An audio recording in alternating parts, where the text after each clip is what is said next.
Guys, welcome back to my channel Urmila's vlog. मैं उर्मिला आप सभी का स्वागत करती हूँ अपने इस व्लॉग चैनल पे। इस वीडियो में जैसे कि मैंने आपको लास्ट वीडियो में बताया था, मैं आपके साथ वो सारी मिस्टेक्स शेयर करने वाली हूँ जो मैंने अपने वेडिंग डे पे की थी, ताकि आप उस चीज़ से सीख पाए और सेम मिस्टेक्स ना दोहराए। हो सकता है ये वीडियो आपके लिए बहुत हेल्पफुल रहेंगी जो आने वाली ब्राइड्स हैं उनके लिए, क्योंकि अगर हम अपने वेडिंग डे जो हमारा ग्रैंड डे होता है उस दिन पे कोई मिस्टेक्स कर देते हैं तो उसकी हमारे दिमाग में एक चीज़ हो जाती है कि हम क्यों नहीं करा हमने ऐसा, या हम कुछ और ट्राई कर सकते थे। तो जो गलतियाँ मैंने की हो सकता है आप भी वही कर रहे हो।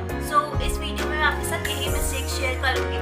जो भी आने वाली ब्राइड है उससे सीखे और उस मिस्टेक्स को ना दोहराए। हो सकता है ये वीडियो थोड़ी लंबी हो, वीडियो को एंड तक देखिएगा, बिल्कुल स्किप मत कीजिएगा।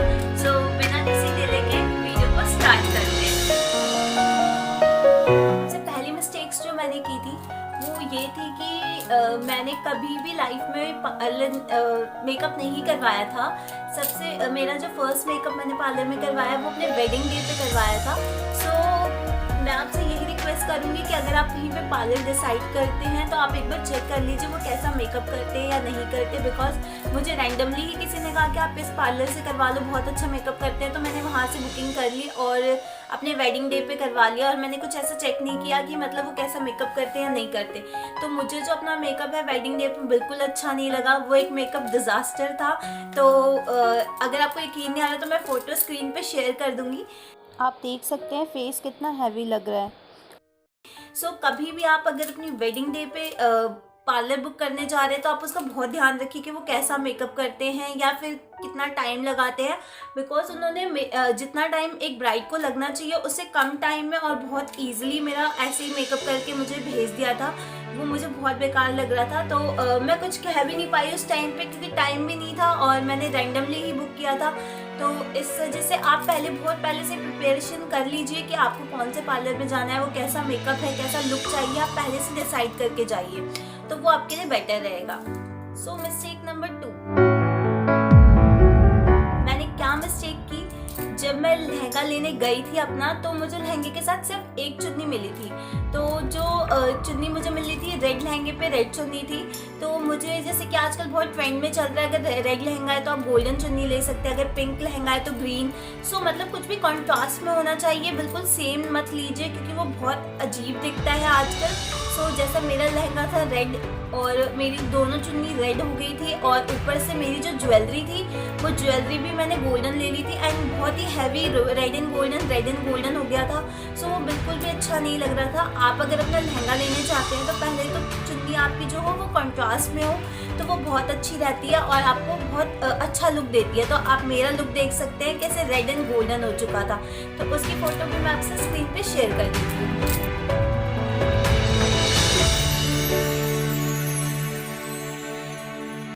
मिस्टेक नंबर 3 थी जो मैंने की थी वो ये थी कि जो मेरी ऊपर की चुन्नी थी यहाँ पे जैसे जो ड्रैप करते हैं वो बहुत हल्की थी और जो मैंने जूड़े पे रखी हुई थी वो चुन्नी बहुत हैवी थी। तो जैसे ही मैं पार्लर से मेकअप करवा के निकली और जो मेरा जूड़ा यहाँ बना हुआ था वो हैवी चुन्नी की वजह से वो नीचे आ गया। तो आपको यही मैं सजेस्ट करूँगी कि अगर आप अपने लहंगे पे जो चुन्नी लेते हैं जो आपको सर पे रखनी है वो बिल्कुल हल्की लीजिए, ताकि जो आपका जूड़ा है वो बिल्कुल भी ना हिले। क्योंकि जो मेरी हैवी चुन्नी थी उस वजह से जूड़ा ऊपर से बिल्कुल नीचे आ चुका था, वो बहुत बुरा लग रहा था।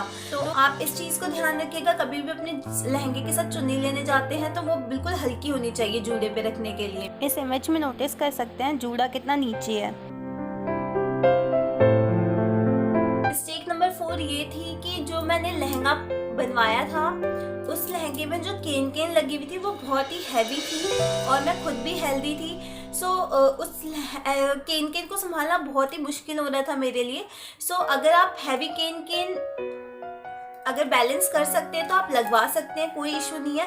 लेकिन जैसे मैं बिल्कुल बैलेंस नहीं कर पाई थी, मुझे चलना भी मुश्किल हो रहा था, तो मैं आपको यही सजेस्ट करूंगी कि आप हल्की केन लगवाइए जिससे कि फ्लेयर भी अच्छी आए और आपको चलने में भी ईजी हो। मिस्टेक नंबर 5, सो जैसे ज्वेलरी के बारे में मैंने पहले बताया, सब कुछ रेड एंड गोल्डन हो गया था। सो ज्वेलरी आप कभी भी लेते हैं तो आजकल बहुत सारी वैरायटी है। अगर जैसे मेरा लहंगा रेड एंड गोल्डन था तो मुझे गोल्डन ही लेनी पड़ी जल्दबाजी के चक्कर में। सो आजकल आप बिल्कुल कंट्रास्ट में ले सकते हैं। अगर रेड लहंगा है तो ग्रीन ले लीजिए आप, और अगर आपका पिंक लहंगा है तो लाइट ग्रीन ले लीजिए। सो आप जो लहंगे के बिल्कुल मैचिंग की मत लीजिए, बिल्कुल बेकार लगता है जैसा मुझे लग रहा था। सो आप बहुत ध्यान रखिएगा अपनी ज्वेलरी के टाइम पे भी कि ज्वेलरी एकदम मैचिंग की ना हो, बिल्कुल वो बहुत बुरा लुक देती है। सो गाइस, मिस्टेक नंबर 6 जो मैंने की थी वो ये थी कि जो नोज़ पिन होती है, अगर आप नोज़ पिन, आपकी नाक में छेद नहीं है और अगर आप डायरेक्ट नोज़ पिन लेने जाते हैं तो जो ऐसे करके बंद करते हैं, अब वो वाली नोज़ पिन मत लीजिए बिल्कुल। वो बहुत, जिस टाइम पे मैंने ली थी तो और मैंने लगाई थी, वो बहुत हर्ट कर रही थी, बहुत ही मुश्किल हो रहा था उसको वेयर करना और वो बार बार गिर रही थी। सो मैं आपसे रिक्वेस्ट करूँगी, आप कभी भी नोज़ पिन लेने जाते हैं तो आजकल वो बंद करने वाली नोज़ पिन आती है जिसके ऊपर से पेच लगे होते हैं, तो आप उस वाली नोज़ पिन को लीजिए ताकि जो आपको पूरी शादी में बहुत टाइम तक बैठना होता है, फोटोज़ खींचती हैं तो वो बहुत अच्छा नहीं लगता कि वो बार बार गिर रही है या हम उसको ठीक कर रहे हैं। तो आप ऐसी नोज़ पिन लीजिए जो आपके नाक पे एक बार एडजस्ट हो जाए, और ज्वेलरी लेने से पहले उसको प्लीज़ ट्राई कर लीजिए कि अगर हम रेंट पे लेते हैं तो वो जैसा उन्होंने दिखा दिया तो हम ट्राई इतना अच्छे से नहीं कर पाते, तो ट्राई करके लीजिए। सो गाइज, यही सारी बहुत मिस्टेक थी जो मैंने अपनी शादी पे करी थी।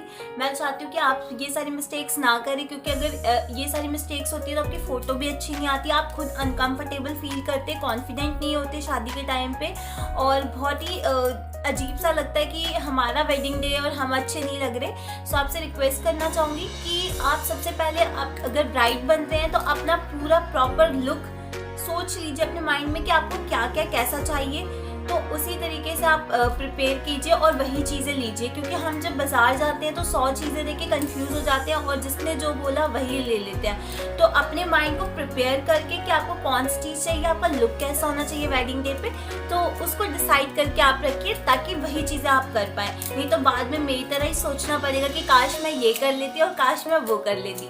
सो यही सारी मिस्टेक्स थी गाइज जो मैंने की। आई होप आप सभी को समझ आया होगा कि क्या क्या आपको नहीं करना है।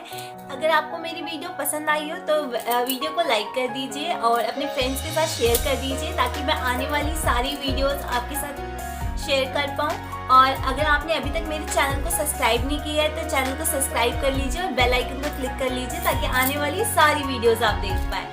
सो फॉर दिस वीडियो, बाय।